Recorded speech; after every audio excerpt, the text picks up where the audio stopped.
All of which means that the table looks like this. Liverpool have a 6-point lead over their closest challengers, Arsenal and Nottingham Forest. They do still have a game in hand, which we know is all but guaranteed to take place on February the 12th. Forest level on points with the Gunners in third. Manchester City back into the top four after their thrashing of Ipswich. Bournemouth climb after their impressive win at St James's Park. And Brighton and Fulham round out the top 10. Meanwhile, at the other end of the table, all of the bottom three failed to pick up any points this weekend. So Wolves will be hoping to capitalise that by getting something out their game with Chelsea this evening to give themselves a little bit of breathing room. Everton's win over Spurs means they're 4 points below Tottenham. Remarkably, Tottenham are down in 15th. Manchester United in 13th following their loss at home to Brighton. And with us in the studio to discuss all of that, Glenn Hoddle and Julien Laurent. And we wanted to talk about Ruben Amorim's comments about Manchester United. So let's hear what he had to say. In 10 games in Premier League, we won 2. I know that. Imagine what is this for a fan of Manchester United. Imagine what is this for me.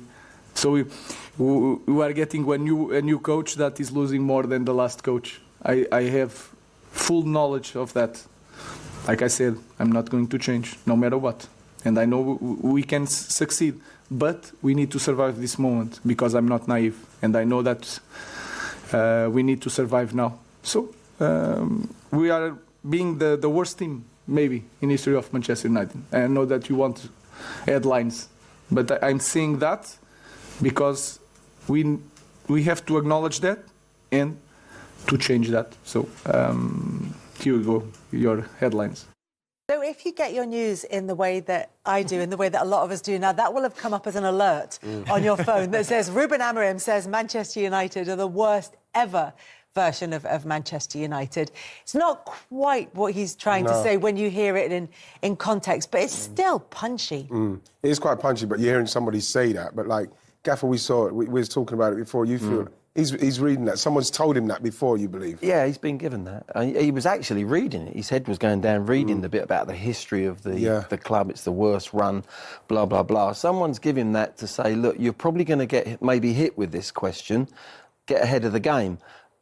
I don't know whether he was wise in actually bringing it out because it's been turned round, as you say, Kelly. Do you think it's because as well, Kels, it might be the second language and it's not come out as clearly as he'd like to? Because we're talking about a long time ago, aren't we? But I think it's quite blunt. It's not a kind of subtle point that he's trying to make where it would come in.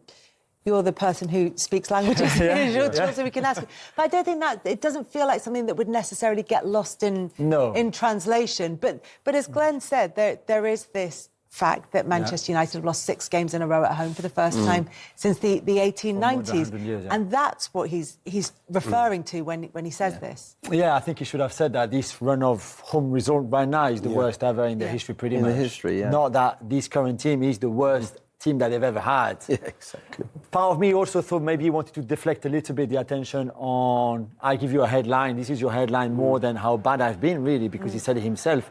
I've done worse than the guy before who we all criticise all the time. And how bad this team has been. OK, the Liverpool game, the Arsenal game, were games where they defended really well. We give them that. They had a defensive plan. They executed it well. But as soon as they have to attack a bit more, as soon as they have to press a bit more and play a bit higher up on the pitch, especially at Old Trafford, they're struggling, and you go there and you pick them apart. That's what Brighton did. Who do you think that's meant for, that message, when he talks about that? Is it to the press? Is it to the fans, to the owners? Yeah, I think so. I think that I think they've bit off a lot more than they could chew. I don't know if they realised what was happening when they were going to go to Man United and try to change what's happening there, especially with the Ten Hag tenure. You know, like we're talking about like £600 million they've spent in 3 years, and they've still got to rebuild a whole team, this guy. And this is why probably, Kells, when they were trying to appoint him at the start, remember he said he'll come at the end of the season. They said, no, you come now.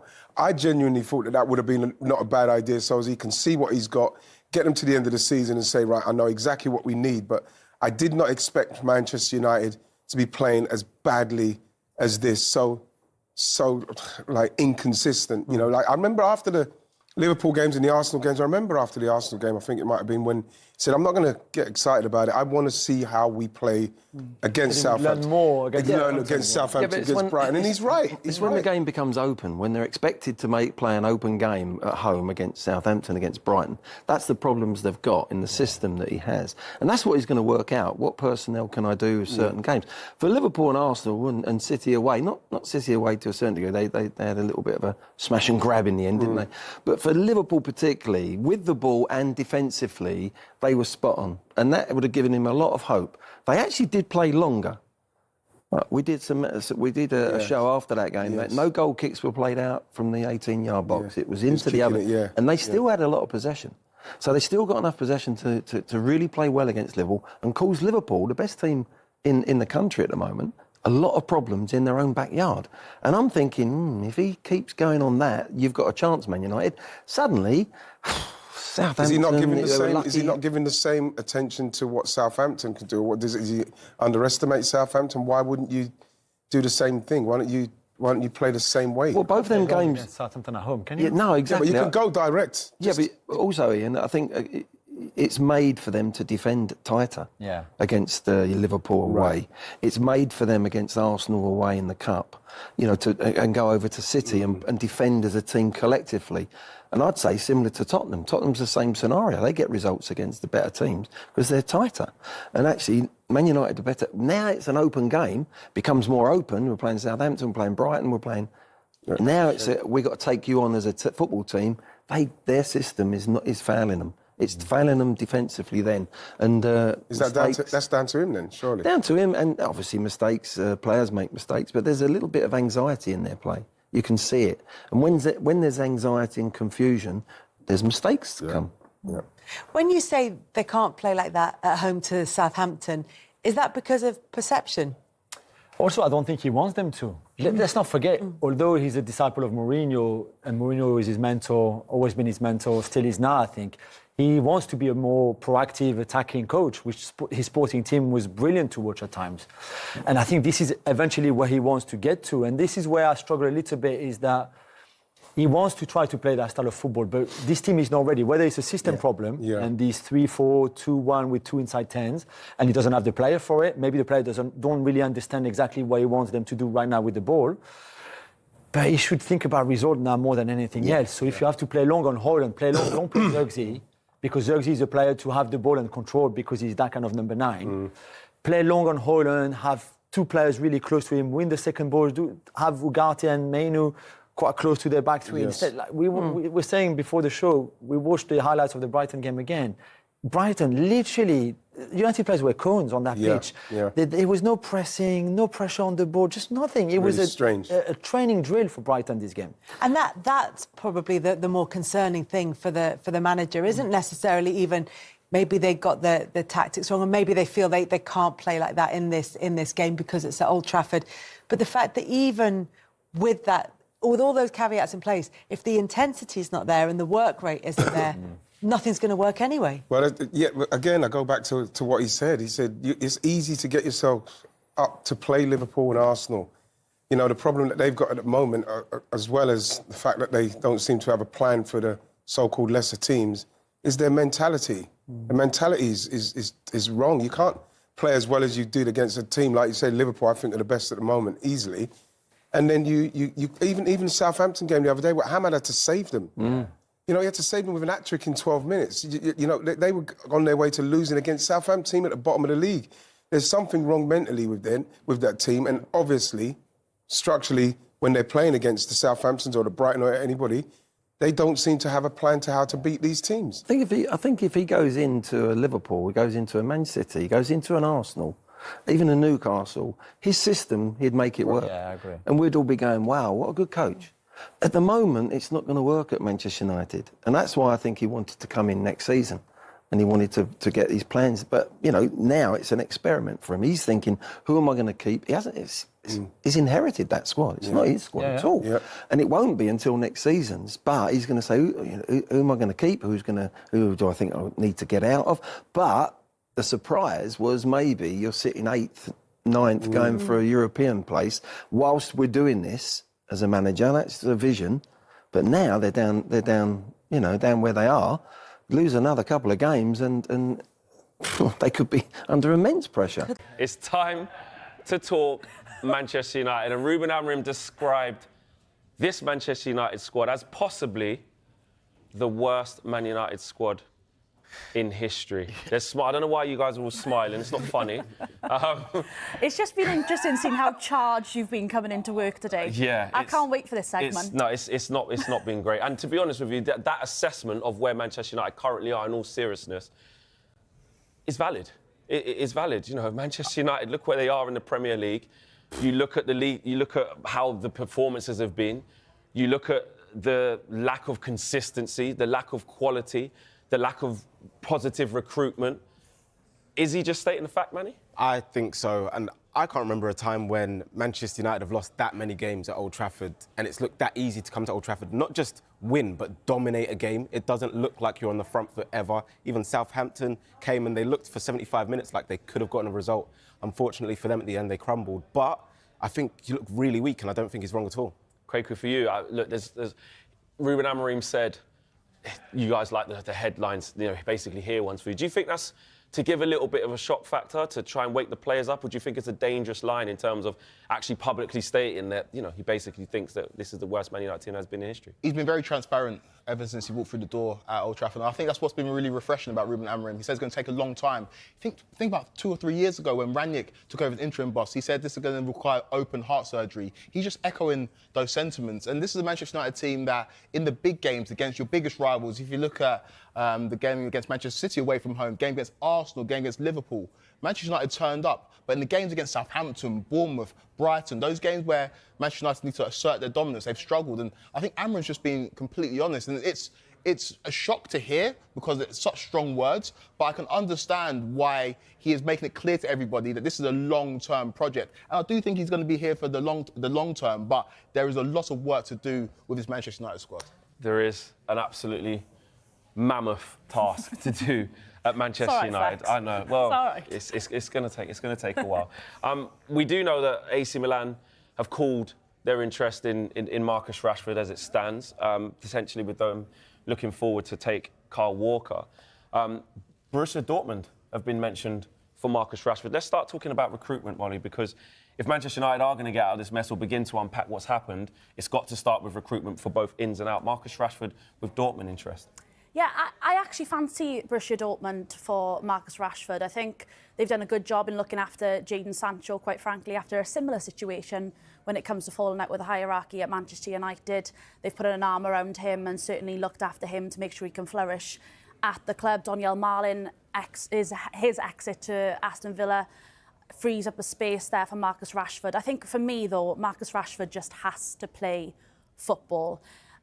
Game time is imperative for any footballer, and clearly he needs it, whether that be at Borussia Dortmund or at another club. He clearly wants to impress the England manager, Thomas Tuchel, and get back into the fold there with the World Cup just 18 months away. It's damaging for a player to not play football for this long, and given that he hasn't played now since December in that Europa League game against Pilsen, that's a long time without any football. He needs some confidence, and I think Borussia Dortmund could be the place for him there. That said, if Manchester United do keep hold of him, I think Ruben Amorim has to factor him into his plans. Has to. You can't have a player like Marcus Rashford who hasn't secured a move potentially at the end of this window, sitting there until the lights of August. Also, moving on to another player, Manchester United's Alejandro Garnacho is under a lot of consideration from your club, Kwaku. Yeah. Chelsea, there's been talks there, or some interest there. There's been interest from Napoli as well. No formal bids or anything like that, but in terms of Chelsea potentially having a look at Alejandro Garnacho, can you see why? Do you need a player like that? Chelsea have been relatively quiet in this transfer window. If we talk about it from a Manchester United point of view and an Alejandro Garnacho point of view, I always say the wing-backs are full-backs that want more or wingers that need less. Unfortunately, Garnacho doesn't fall into any of those categories. Garnacho is a proper winger. And unfortunately for him, you look at how Amorim sets up his sides, especially at Sporting Lisbon, doesn't play with traditional wingers. He plays with those narrow number 10s behind the striker and plays with wing-backs. I don't think Garnacho is a wing-back. And he's a man that's played a lot of football. Let's remember, he's only 20 years old. Last year as a teenager was very, very imperative and integral to what Manchester United did. A player that scored some important goals, some big goals for the football club. So I think the criticism for him or towards him this season has been unfair because he has had to do a lot, and especially at such a young age. In terms of Chelsea being interested in Garnacho, I don't know if there's too much legs in that story because Chelsea are well stocked in those areas. Think about the players coming in the summer as well for Chelsea. Esteval, a player that's very, very highly rated. I don't think Garnacho would necessarily suit what Maresca's looking to do at Chelsea, but I think the issue and the question surrounding Alejandro Garnacho is where does he fit into Ruben Amorim's starting 11? Yeah, and I'll just say on that, I do think he is still a long-term prospect for Manchester United. It's clearly about developing the player away from there at the moment. But that said, I get actually quite conflicting messages from Ruben Amorim on that part because he was on the bench, yes, against Brighton, but before that he started the 2 previous games. So I'm not sure if it's nailed on that he'll definitely leave Old Trafford, but he clearly is, I think, a long-term prospect, given he is an academy player and could really flourish as a player. He's a great player at the end of the day, but he just needs to grow in confidence and fit into a style of play. I think it's all about replacements. And another player who could be on his way out of Manchester United. Talks are ongoing between Real Betis and Manchester United over the loan signing of Antony. It's understood discussions are over a straight loan. Manny, obviously, Antony has not had the best of times at Manchester United, coming for a huge price tag. 1 goal this year against Barnsley in the Carabao Cup. It's a strange one for me because when you look at Antony and what he was about, everything he was about at Ajax, it was confidence, flair, like almost that sort of arrogance that a football player and a winger needs, especially in that position. But when he's come to Manchester United, I always do say it is one of the heaviest shirts in football to come on and take that mantle and try and be that player who's going to make the difference. So obviously it's been a big shame for him. He showed a bit of a spark in the earlier games, but he's failed to carry that on. And with the scrutiny that he gets consistently put under, it's difficult for him. So I think a loan move could be good to maybe try and reignite his Manchester United career. Well, there you have it. Loads of positivity around Manchester United. They will fix things. We will be back. It's been a good window. So thoughts of Ruben Amorim in a moment. We should, of course, though, start with news of Denis Law's passing last week. Tributes paid to him at Old Trafford yesterday. For our younger viewers, which of course I class you as, Sue Smith, but he was a real legend, not just of this club, but of the game as well. Oh, absolutely. And just listening to all of the tributes that have come in and watching all of the clips. I was actually lucky enough to meet him when I was a youngster. I was playing in a football tournament and he came and presented the trophies. And I remember sort of thinking what a lovely man he was. And then I remember going home and speaking to my mum and dad. And I said, we've won this tournament and we've just been presented these trophies. And Denis Law's presented the trophies. And I remember my dad going, "You've met Denis Law?" You know, he was absolutely astounded that he was there at the tournament. And then he told me about him, because I obviously didn't know too much about him as a youngster. And he just told me what a fantastic player he was in terms of course, his goal scoring, but also just the all-round play, the ability that he had. And I think you always remember, don't you, the goal celebration where he puts his arm up and he's got his sleeve sort of holding on to that. You always remember that. I think he's obviously got the statue outside Old Trafford. He's got the one in the Stretford end. And I think when you speak and you listen to people that have worked with him, played with him, they all just say what an unbelievable person and gentleman he was. So I think not only was he a fantastic footballer and the ability that he had, but it was also that he was just such a genuinely lovely man. So yeah, definitely thoughts and prayers are with everybody that knew him and his friends and family. Yeah, and obviously he played a pivotal part in Man United actually getting relegated. At one stage, 73, 74. Let's get to the result of yesterday, and United missed the chance to record back-to-back wins. After the game, Ruben Amorim saying that they might be the worst team in Manchester United history. Now, that is quite a statement. What do you think his thinking is here? See, I'm not really sure what his motive is for doing this. I was trying to think as a player, how would I feel if my manager came out and said that? I think probably I'd want to prove him wrong. I think that would probably be my first thought. then would I think if I was one of those players that's maybe lacking a little bit in confidence, which you can see there's lots of mistakes that's going on with Manchester United at the moment. There's certainly players that are lacking that belief and that confidence. So how would that then affect me in that way? And then I was also thinking, what would the owners think of that? So there's clearly something behind saying it. There's a reason behind saying it. Is he trying to take off that pressure of his team at the moment, that he knows it is a big task, it is a big job. So he's sort of saying, well, I don't have these players. We are the worst team at the moment and things are only going to get better. So I'm not too sure what his motive is. Not sure if it's the right way to go about it. I suppose only time will tell. Do you think they are? Oh, that's a really good question. I think at the moment they're certainly not performing the way that we thought that they would perform in terms of... It's difficult to say because obviously Amorim came in, he's completely changed the style, the way of playing. We said it's going to take time. Even when they got the good result against Everton, I remember him saying there's going to be storms, this isn't going to be smooth. It's always difficult when you do change a tactic, if you like, mid-season. We praised them when they beat Arsenal in the Cup. We praised them when they drew against Liverpool, and we said defensively they were sound, they were solid, they showed a real resilience, they showed a real discipline off the ball, which was we had to commend them for that. But then I was like, well, what are they going to be when they play against Southampton and they've got to actually go and attack teams? What is the sort of attacking way in this system? How are they going to do that, and will it work? And against Southampton, they were probably quite lucky, weren't they, in terms of 80-odd minutes, Southampton were the better side. Ahmad rescued them. So at the moment, we're still seeing a Manchester United side that are still moments in those attacking thirds. So that's something that he has to improve on. Defensively, again, we're seeing problems. And I know we're going to praise Brighton, but you have to sort of praise Brighton and the way that they exploited Manchester United's weaknesses yesterday. Well, you mentioned Amad Diallo, so let's talk about him. Of course, got that hat-trick to win that game against Southampton that you were talking about there.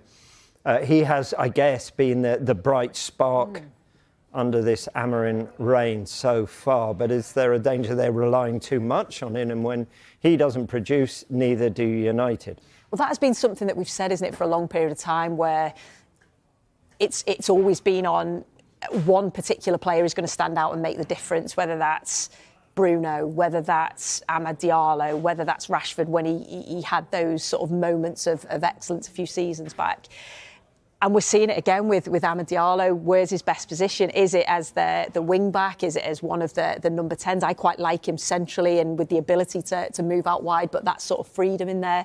But he was the player that stepped up against Southampton. I think when we all thought, wow, this is a huge defeat to Manchester United after getting those couple of positive results, he was the one that stepped up and actually took the game by the scruff of the neck. I just think he really suits Amorim's way of playing, the energy, the intensity that he plays with off the ball, the runs that he makes on the ball, whether that's dribbling, whether that's passing and going.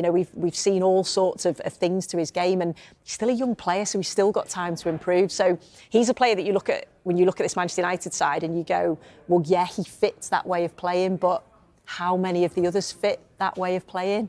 It's probably not that many. What about Joshua Zirkzee? Started the game, looked better. Yeah. Is that a fair comment? Can he take something from this performance?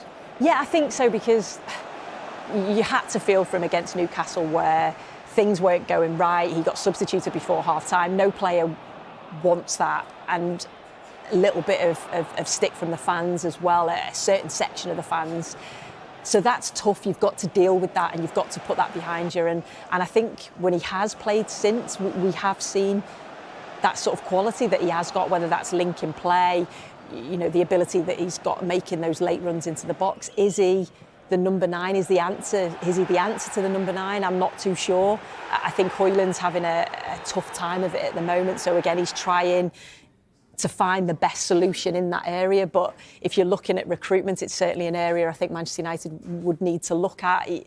You think if you had a top world-class centre-forward, Højlund would probably just be learning off him and coming in for certain games and playing 20 minutes here and 20 minutes there. But it's a lot of pressure on a young man to come in and take that responsibility. And, you know, at the moment, he's not quite finding his feet. But I think this is the problem with Manchester United in terms of this system that Ruben Amorim's playing. And I know there's been so much talk about the system and the tactics, but as an owner to Manchester United now, do you look and you go, OK, I believe in Amorim's system, I believe in what he's doing, I'm going to invest a lot of money into this system and I'm going to bring players in for him to play that system?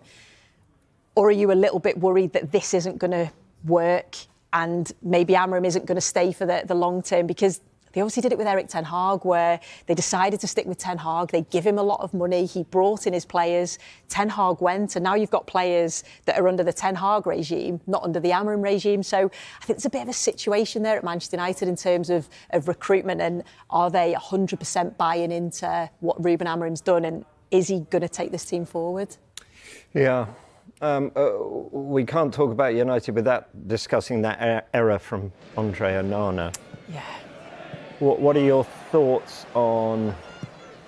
I mean, it was a mistake. All humans make mistakes, but what about his long-term future at Manchester United? It was a mistake, and like you say, you know, we all make mistakes. I think there's been times on this show where we've praised Onana for some brilliant saves that he's pulled off, but he is prone to big errors like that. And again, is that another area that maybe Manchester United will be looking at moving forward?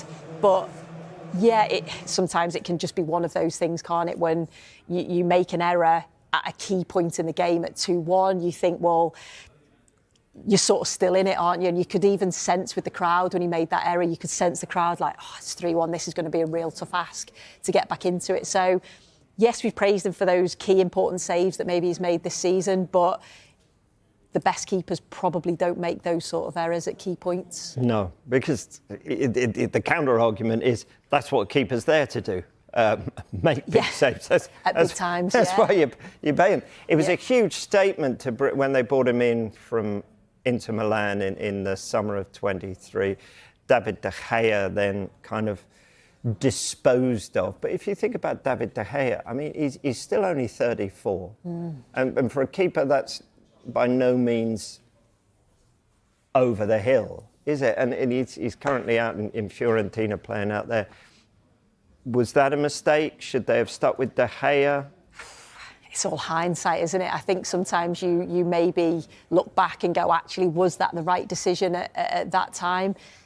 Maybe it was the right decision for player and club at that point. But yeah, I just think it's so difficult, isn't it? Because I think Manchester United players, the team, they just get scrutinised with every mistake, with every bit of quality that they show. And when there is a mistake like that, it's obviously highlighted. So, yeah, he'll be looking at that, Onana, and saying, I need to be better moving forward. I need to be the keeper that makes the big saves and continue to do that. Because how many times have we said with Liverpool, with Manchester City, where, you know, it's the game's in the balance and they come out and make an unbelievable save and they go on to win it convincingly. We actually forget because of how good they are and because that's something that they continuously do. So as a top side, yes, you have to have that top goalkeeper. Mm-hmm.